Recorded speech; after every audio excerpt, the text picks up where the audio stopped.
Can you talk a little bit more about the internationalization of higher education? Absolutely. So, the internationalization of higher ed kind of covers a lot of different ground. So it covers, the movement of millions of international students, study abroad, joint institutes, satellite campuses, shared research grants, things like that. Um, One I write about in the book that I think is especially interesting is satellite campuses, which I think is kind of the most literal example of how higher ed has become internationalized. And so that's when a university, in this case, an American university, will decide to create a brick and mortar campus in another country, and it's sometimes it's in partnership with another university in that country or with the government itself of that country. But you can go to an American campus in China or the UAE and leave with an American degree. And so there are a lot of financial benefits for universities that come from that. There's a lot of new opportunities they can offer to staff, to students.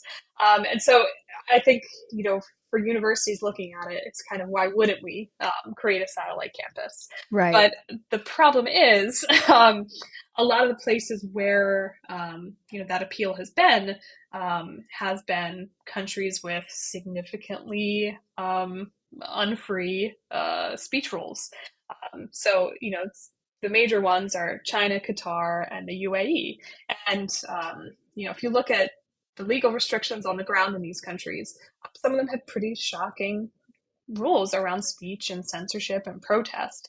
And so we've had American universities, with these flowery, strong, beautiful commitments to academic freedom and free expression, going to places like Qatar and opening a campus there.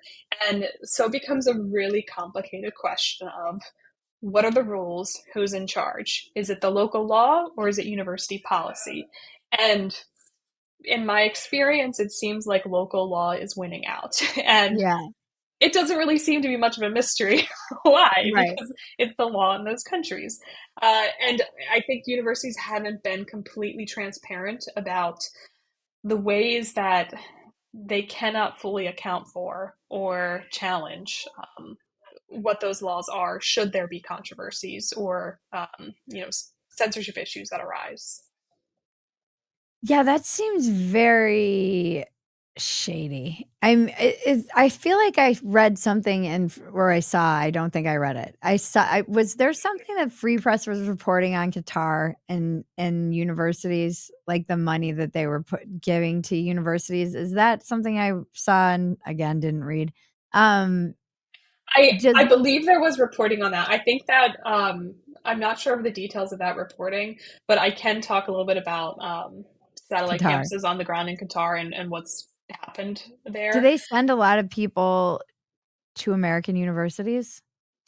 Um, it's hard to say. I don't believe that there's a particularly significant international student population coming from Qatar to U.S. universities. But I think the whole point of those campuses is that it allows students to be able to attend those institutions without having to come to the U.S. and to be able Mm. to kind of globalize access to those institutions.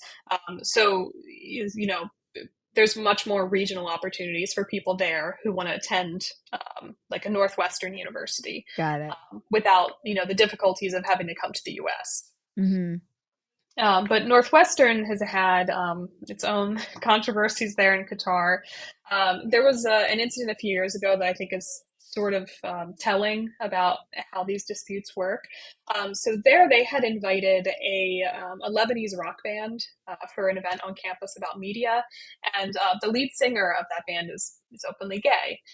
And Northwestern, there was a big controversy about it. They said, we're actually going to try to host this on our campus in the United States and said there were security concerns, so this can't go forward here.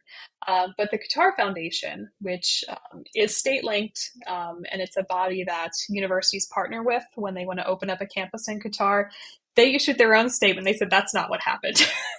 They said this event couldn't go forward because it did not correlate with Qatari law and customs. And so you have an American university that cancels an event because there was some controversy over the expressive issues in play. And I think not being completely honest about who canceled the event and why it was canceled. And so that's my concern there, that we will have not just censorship at these campuses, but a lack of accountability for why they're being censored and who is actually ordering the censorship. To me personally, I think it's pretty relevant to know if a state linked body in a foreign country is deciding what can happen on an American campus there. I think it's pretty notable, Is it just in American general. though? The minute it's in a foreign country, like you might be an American in a foreign country, but the minute you're in a foreign country, anyone who travels knows this, you're at the mercy of that country. You I are, yes, mean, and it's been, I think this is something that universities have done. They would like to say we have these values, and then when those values clash, they say, but they cannot. We still have to abide by local law. That's a specific phrase they like to do, bring up local law, and of course you have to abide by the law of a country.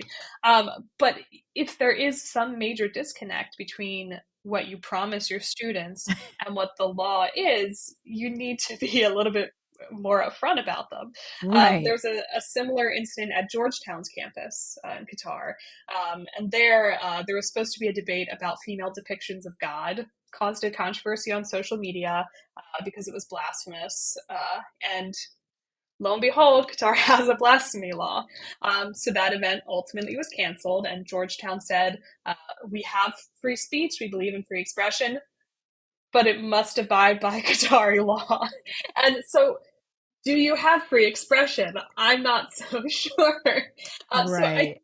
It's, I think there are a lot of interesting debates to have and questions, about what satellite campuses achieve, whether they're still a good thing. And I think there are a lot of good opportunities they provide. But you need to be able to at least upfront be honest about when there is disconnect between what the university promises about free speech and when the legal situation on the ground is very clearly against freedom of expression.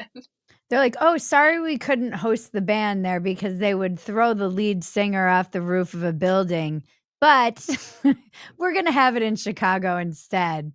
Like, Yeah, it's crazy. It's yeah, crazy. and it's, if you ultimately, I think it's better than nothing to try to find alternate venues, but at the root of this, you still need to acknowledge when you're going to have pretty severe limits on free expression on the campus because of what the law says. And I think you owe that to your students. You shouldn't tell them, yeah, it's totally safe to express your mind here and speak your mind, and then say, okay, but not like that.